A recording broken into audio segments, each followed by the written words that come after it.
প্রিয় দর্শক, প্রীতি এবং শুভেচ্ছা নিন। সাজ্জাদ কাদির এই মুহূর্তে আপনাদের সামনে কথা বলবো। সেনাপ্রধান দেশে ফিরলেন রাষ্ট্রপতি পদক হাতে নিয়ে, এই প্রসঙ্গটি নিয়ে। তার আগে একটু বলে নিই, আজকে একটি বিশেষ দিন, ঐতিহাসিক 7ই মার্চ। পৃথিবীর ইতিহাসে শক্তিশালী দিনগুলোর একটি হচ্ছে আজকে। আজকের দিন থেকে নির্মিত হলো যে স্বাধীনতা শব্দটি কিভাবে আমাদের হলো। আজকের দিনটি সেই দিন যেদিন বাংলাদেশের স্বাধীনতার সনদ ঘোষিত হয়েছে, স্বাধীনতার সনদ রচিত হয়েছে। আমি যে আলাপটি দিয়ে শুরু করেছিলাম যে সেনাপ্রধান রাষ্ট্রপতি পদক হাতে নিয়ে দেশে ফিরেছেন। যারা গুজবের ডালপালা ছড়িয়েছিলেন যে সেনাপ্রধান দেশ ত্যাগ করেছেন, সেনাপ্রধান দেশে ফিরবেন না, সেনাপ্রধানকে পদত্যাগ করানো হয়েছে ইত্যাদি নানান কিছু, সব কিছুর মুখে চুনকালি দিয়ে সেনাপ্রধান যথাসময়ে, বলতে গেলে সময়ের আগে তিনি দীর্ঘ একটা দূরবর্তী জায়গায় গিয়েছিলেন, প্রায় ঢাকা থেকে 8,000 কিলোমিটার দূরের। সেখান থেকে ফ্লাইট ডিলে হয়, নানান কিছু ঘটে। শুক্রবার মধ্যরাতে ফেরবার একটা ছিল, কিন্তু তিনি কয়েক ঘন্টা আগেই ফিরে এসছেন। বৃহস্পতিবার বাংলাদেশে ফিরেছেন। তো এখন কি বলবেন আপনারা? সেনাপ্রধান সেখানে সেন্ট্রাল আফ্রিকান রিপাবলিকে যথাযথ সম্মানে সম্মানিত হয়েছেন। এই সফরে তিনি সেন্ট্রাল আফ্রিকান রিপাবলিক রাষ্ট্রপতি পদকে ভূষিত হয়েছেন। সফরকালে সেন্ট্রাল আফ্রিকান রিপাবলিকে জাতিসংঘ শান্তি রক্ষা মিশনে নিয়োজিত বাংলাদেশি কন্টিনজেন্টগুলো ও বাংলাদেশি শান্তিরক্ষীদের বিভিন্ন কার্যক্রম সম্পর্কে সেনাবাহিনী প্রধানকে অবহিত করা হয়। এ সময় তিনি তার মূল্যবান দিক নির্দেশনা দেন।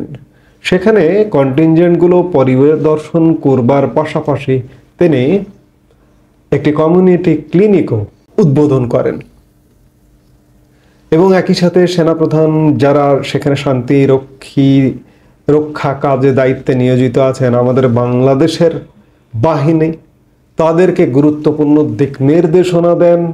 মূলত সেনাপ্রধানকে সেন্ট্রাল আফ্রিকান রিপাবলিকের জনগণের সার্বিক উন্নয়নের জন্য, বিশেষত চিকিৎসা ক্ষেত্রে গুরুত্বপূর্ণ অবদানের স্বীকৃতি স্বরূপ সেন্ট্রাল আফ্রিকান রিপাবলিকান প্রেসিডেন্ট সেনাপ্রধানকে সম্মানসূচক রাষ্ট্রপতি পদকে ভূষিত করেন।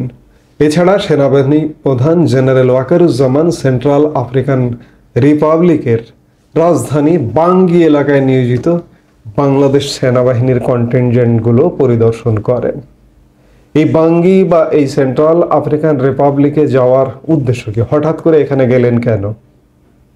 আপনারা বাংলাদেশকে ক্রমেই অকার্যকর রাষ্ট্রে পরিণত করছেন। যাবার কারণ হচ্ছে, ভিজিট করবার কারণ হচ্ছে, যদি বলি, খোলাসা করে যদি বলি, বাংলাদেশে যদি ওই পরিস্থিতি হয় যে জাতিসংঘ শান্তিরক্ষী মিশন এসে বাংলাদেশে কাজ করতে হচ্ছে, আপনারা দেশটাকে কোন দিকে নিয়ে যাচ্ছেন?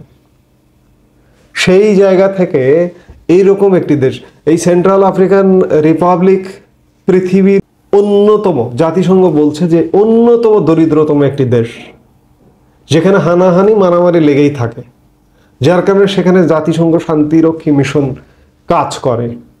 বাংলাদেশেও কিন্তু ওই দিকেই নিয়ে যাচ্ছেন আপনারা, থামছেন না। আপনাদেরকে যতই বলা হোক থামুন, থামছেন না। তো সেই জায়গায় সেই অভিজ্ঞতাটারও তো প্রয়োজন আছে।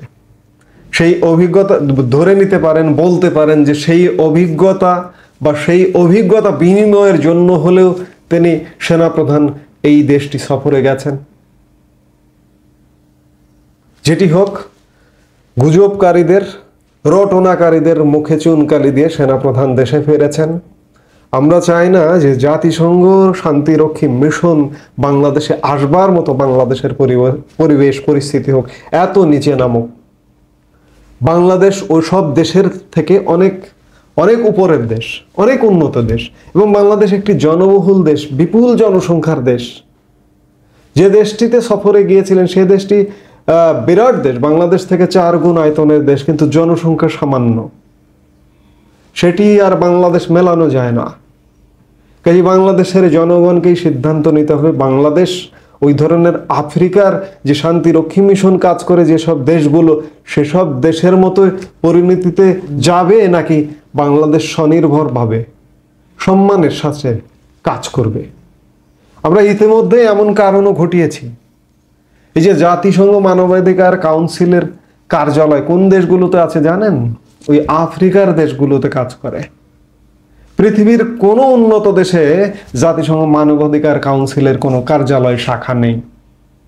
প্রথম পদক্ষেপ হিসেবে শান্তিরক্ষী মিশন আসবার প্রথম পদক্ষেপ হিসেবে কমাস আগে জাতিসংঘ মানবাধিকার কাউন্সিলের প্রধান ভলকার তুর্ক বাংলাদেশ সফরে এসেছিলেন, এবং তিনি বাংলাদেশ সফরে এসেছিলেন আসবার উদ্দেশ্য ছিল ঢাকায় একটি তাদের কার্যালয় করবার উদ্দেশ্য।